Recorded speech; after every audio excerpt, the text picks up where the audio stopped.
Hi guys, so Carlos nga pala ulit ng unboxing and everything. Sa video na ito, ipapakita.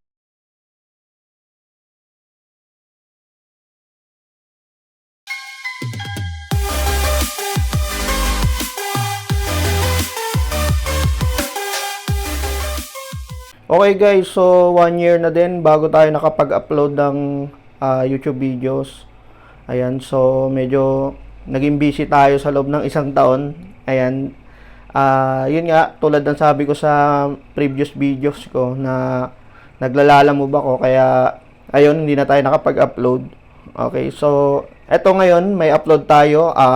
Nag-build ulit ako ng bagong piso wifi. Ayan siya. Ayan, makikita nyo, iba na rin yung kanyang case. Ayan, pero metal pa rin siya. Ayan, tapos yung harap niya, ayan na siya. So, may parang malaking open door na siya. Okay? Ayan, tapos ito yung mga UTP cable. Ayan, ito yung gilid naman niya. Okay, so sa gilid niya guys, walang mga butas-butas. Magkabilang gilid. Ayan. Kahit sa likod guys, wala rin siyang butas-butas. Ito lang. Ayan yung lusutan ng wire tsaka UTP cable. Okay, so ito yung makikita nyo yung rubber grommets niya. Ayan, ako lang ang naglagay niyan. Separate ko siya binili. Okay. Tapos guys, etong gamit natin ngayon na pangbilan guys, ito siya. So yung optic star to guys, ayan, makikita nyo, 5x610. Okay, so maganda to guys kasi Wi-Fi 6 to guys. Okay, tapos ito yung ginawa ko na sticker. Ayan, makikita nyo kung paano siya isaksak sa likod ng kanyang mga LAN ports. Ayan. Okay, so ako din naglagay ng sticker na to guys para kung sakali may guide kung paano siya i-config. Okay, tsaka kung anong bilan yung gamit natin. Ayan, so nakikita nyo bilan 13. Okay. Ayan, tapos ito yung kanyang power cord. Okay. Ayun, so guys, mapapansin nyo coin slot LED na lang yung nandirito guys. Okay, so ang mangyayari kasi nito guys, pag open yung bendo, yung LED niya rito guys is running siya, umiikot. Okay, so pag maghuhulog naman kayo guys, magbi-blink-blink siya. So yun yung palatandaan na pwede na kayong maghulog. Okay, hindi na ako naglagay ng extra LED rito guys kasi parang parang di siya maganda tingnan kung sakaling lalagyan pa natin ng extra LED rito.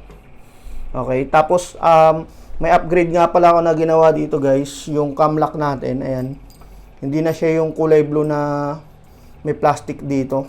Okay, so metal na din siya. Tapos yung susian niya rin guys is maganda na rin yung pagkakagawa. Okay, hindi tulad dati na yung may bilog lang siya. Okay, so ito, papakita ko naman guys yung loob ng ating bendo. Ayan. So, ayan guys, ito yung loob ng ating bendo. Tapos, ito yung ating cam lock. Ayan, tinupi ko talaga siya guys para pagka ilalak natin, katulad yan, ilalak natin, walang awang dito sa gilid. Okay. So, ayan, ito yung coin slot natin.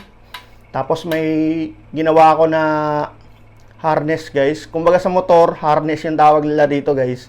Okay, pero yun nga, ang tawag natin dito guys, yung mga wiring. Ayan, makita nyo, binalot ko yung wiring natin guys para malinis sa loob. Tapos guys, may kasama na tong saluhan ng coins nya. Okay, ito. Ayan. So, tingnan nyo kung malaki guys. Ayan. And then, o nga pala guys, tong case natin guys is dalawa yung lock nya. Pwede kayong maglagay ng padlock dito guys in case na gusto nyo pang ma-secure yung ating bendo. Ayan. Okay, so yun lang guys. Ang maganda rito guys, pag nilagyan nyo ng cage, minimal siya tingnan. Tapos lagyan nyo rin ng ng parang padlock din para tatlo na yung kanyang lock. Okay, so isang cam lock, tas dalawang padlock kasama pa yung sa cage. Ayan. Tapos guys, ito pala guys, pwede rin natin to i-mount sa likod guys kung sakali. O kaya dito sa gilid. Or dito. Ayan. Diyan pwede. Basta meron kayong yung adhesive hook or adhesive mount. Ayan. So, mangyayari nito guys, yung isang part niya dito guys, tulad nito, ididikit nyo lang siya dito. Ayan. Tapos ito naman, ididikit nyo siya dito or sa likod and then pwede na siyang mag-mount ng ganyan. Okay? So, maganda siya guys kung papalakihan nyo ng konti yung cage niya. Ayan. Siguro kahit mga 1 inch. Ayan. Sa likod siguro mga 3 inch, ganyan. So, yun yung magandang idea rito sa bendo na ilalabas natin guys. Ayan siya. Tapos ito yung UTP cable natin guys. Ito guys, 10 meters siya. Tapos ito naman guys, nasa 4 meters lang tong isa. Okay, kaya 4 meters lang to guys. Kasi nga yung sa mga previous na ginawa kong bendo, yung ibang client ko, sinasuggest nila na mas maliit na lang daw yung cable dito sa bendo. Kasi madalas guys, itong modem router na nakabilan guys, malapit lang siya sa bendo. So kung hahabaan natin ng sobra tong wire dito guys, is masasayang naman. Yun yung yung feedback sa akin ng mga ibang customers ko. Okay? So ayun lang guys yung upload natin dito sa ating bagong piso wifi bendo. Okay? So ayun guys, nga pala yung gamit kong piso wifi software pa rin dito guys is Wi-Fi 5 soft na. Okay? Hindi na siya LPB. Okay? So yun lang guys. If ever na gusto nyong umorder or magpagawa, message nyo lang kami sa aming Facebook page, unboxing and everything. Ayan.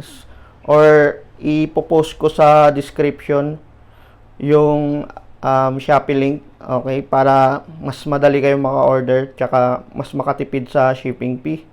Okay, so ikakat na natin tong video guys.